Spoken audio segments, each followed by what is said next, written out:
Share on Pinterest. Mentally exhausted, burned out, brain fried, whatever you want to call it, it happens to all of us at some point. It tends to sneak up on you after periods of stress or heavy thinking. You probably don't have any trouble recognizing when you're physically exhausted. Your limbs might feel heavy, your eyes droopy, your energy zapped, but knowing when you're mentally exhausted can be trickier. It's easy to get so busy juggling everything you have on your plates that you fail to recognize when you're headed toward mental exhaustion or burnout, says Megan McCutcheon, LPC. How can you tell if you're dealing with mental fatigue? McCutcheon advises watching for feeling overwhelmed or run down, feeling out of touch with your feelings and emotions, lacking enthusiasm for things that typically bring you joy, stomach aches and digestive problems, head pain, changes in appetite, sleep problems, including disrupted sleep or fatigue. You might also experience other changes in mood or emotions.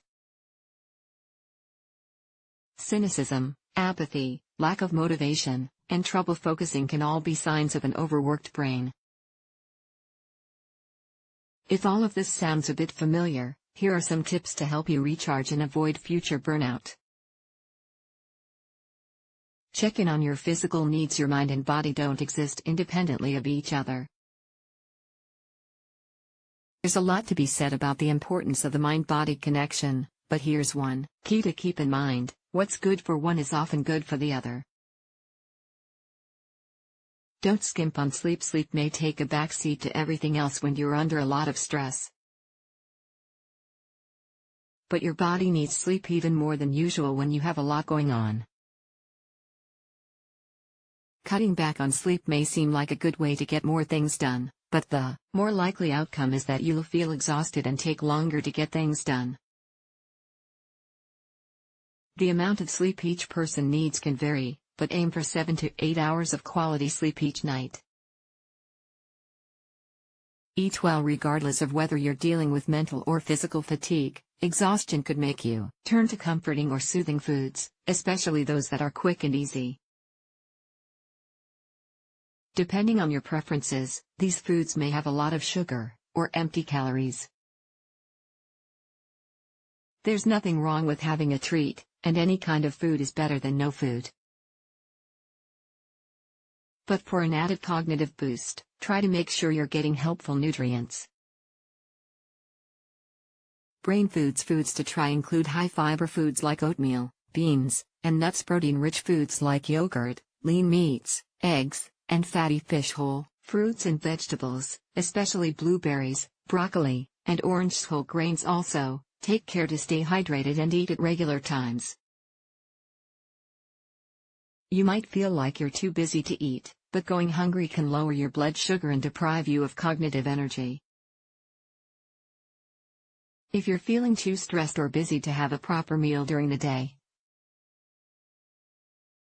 keep nutritious snacks like fruit, yogurt, raw vegetables, and nuts close at hand. Exercise. A tired brain can sometimes benefit from a quick refresh. If work or school has sapped your ability to concentrate, take a break from your desk and get outside if you can. Generally speaking, the more you exercise, the better.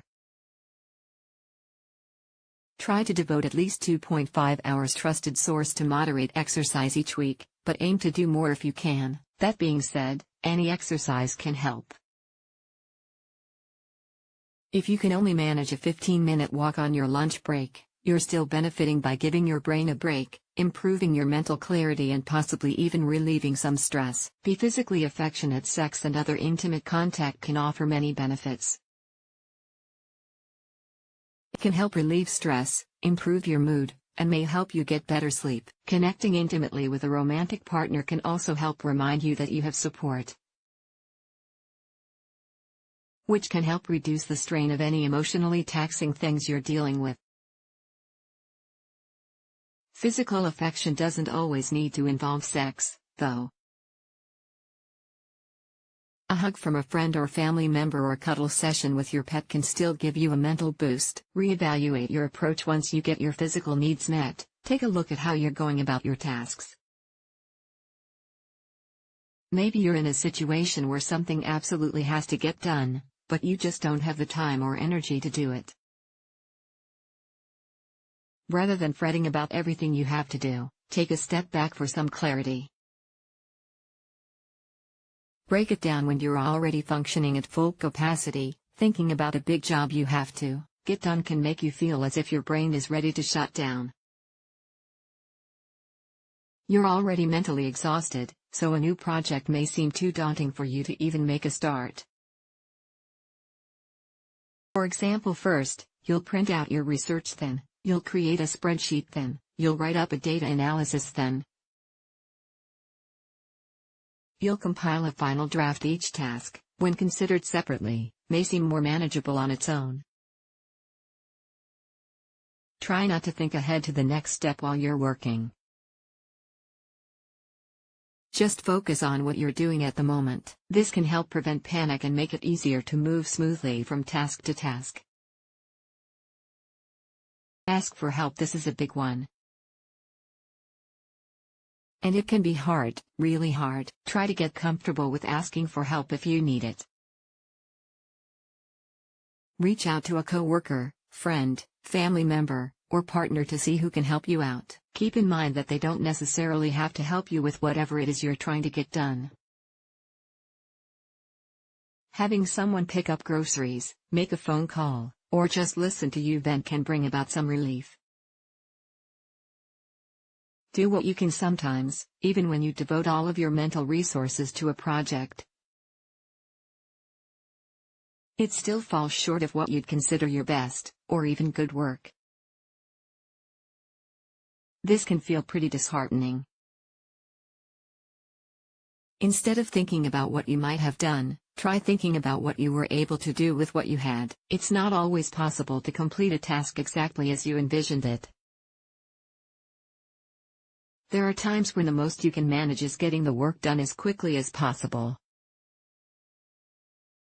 Studying smarter, not harder. While mental exhaustion can affect anyone, students have a particularly high risk of it. When your brain is fried, it's harder to retain and recall all that information you've spent hours studying. Rather than driving yourself into the ground, try these study habits to help you work more efficiently. Take good notes. We've all faced the challenge of paying attention in class. Maybe you have an early class, a class right after lunch, or an evening class at the end of a long workday. Writing things down can help them stick in your mind. Taking notes can also help you stay alert and focused, and good notes will make good study material later. Professors often mention key concepts that will appear on exams during lectures, so taking notes can put you a step ahead in your studies. When it comes time to study, you may feel more prepared and less overwhelmed by what's ahead. Change up your study habits. How do you typically study? Do you reread assigned chapters? Review chapter highlights? Go over your notes, focusing on the things you didn't understand the first time? Simply reading over the chapters or your notes may not help, especially if you tend to zone out while reading. Trying a new approach to studying could make a difference in your level of cognitive energy and your grades. Studying tricks. Give these study methods a try. Make flashcards for key concepts. Keep them nearby so you can whip them out when you have some time to kill. Start early. You may not have a lot of free time for studying, but even a few minutes of review each day can help you become more familiar with course material. This can reduce the need to cram your studying into 1 or 2 nights before the test. Study in a group. Form a study group and go over material together. A collaborative approach may help you feel more motivated to study, but your classmates can also offer insight on trickier topics. Break up your study periods. Take time for walking breaks, snack breaks, and brain rest. This can help you recharge and avoid cognitive overload. Make study periods longer and more focused. The longer you study, the more likely you'll end up struggling to maintain your concentration. Instead, Take 30 minutes to an hour for each study period. Quiz yourself on what you studied at the end of your session to check your learning and see what to focus on next. Explain material to someone else. If you can teach a concept, you've probably got a good handle on it. Talking a topic through with a classmate, friend, or family can also help you identify concepts you're less familiar with. This can give you a good idea of what to study. Study greener nature can have a positive impact on mental and physical health, and these benefits may also extend to your studies. Older research conducted at Washington State University found evidence to suggest adding plants to study areas could help you feel more attentive and less stressed, possibly leading to increased productivity. The study was small and the authors agree that more research is needed to support their findings. But unless you're allergic, there's not much risk associated with adding a plant to your room or office. So why not give it a try? Learn more about the potential benefits of keeping houseplants. Consider a new study spot. If you feel exhausted the minute you start studying, consider moving your session somewhere else. Your bedroom may not be the best place to study, especially if you mainly use it for sleeping. A change of environment could help reset your focus. Try the library, your favorite coffee shop, or even a different room in your house. If the weather allows, try a new study spot outdoors. Adjust your schedule. Studying at the end of a busy day is rough, and your brain probably isn't at its sharpest then, anyway. Try adjusting your study time so that you can put in some time when you feel more alert, like over breakfast. Stay on top of stress. Managing stress is easier said than done, but making an effort to clearly understand the underlying causes of your stress can be a big help. When you consider every item on your to-do list and think through every stressor filling your mind, you're often better able to recognize just how many things are crowding your brain and contributing to mental exhaustion, McCutcheon says. She asks clients dealing with mental exhaustion to acknowledge everything on their plates, even minor things, such as making a doctor appointment or shopping for a birthday present. You can't always eliminate every stressful thing from your life, but these tips can help you keep your stress from completely wiping you out. Find time to unwind. Self-care plays an important part in wellness and stress relief. This includes things like staying active, getting enough sleep, and eating well.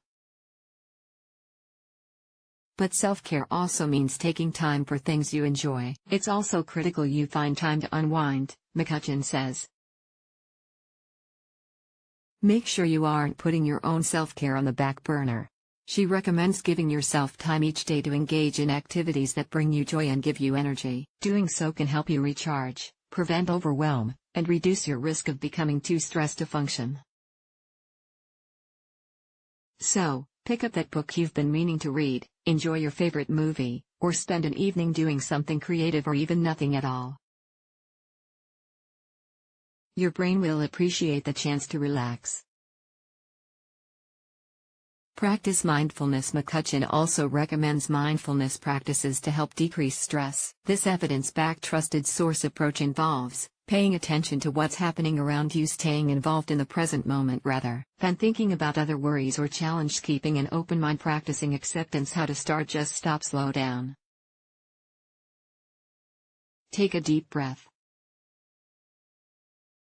Observe not only what's happening, but what you think and feel about it. Proceed with an open, accepting attitude.